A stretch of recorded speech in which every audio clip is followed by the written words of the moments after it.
falta harta agua de las plantas. Pero no hagas eso, yo quiero que se acumulen. Ahí.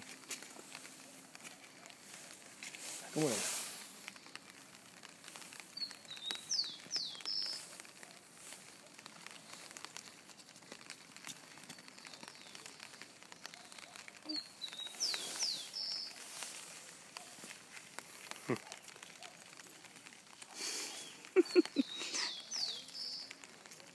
Qué rico caminar con lluvia.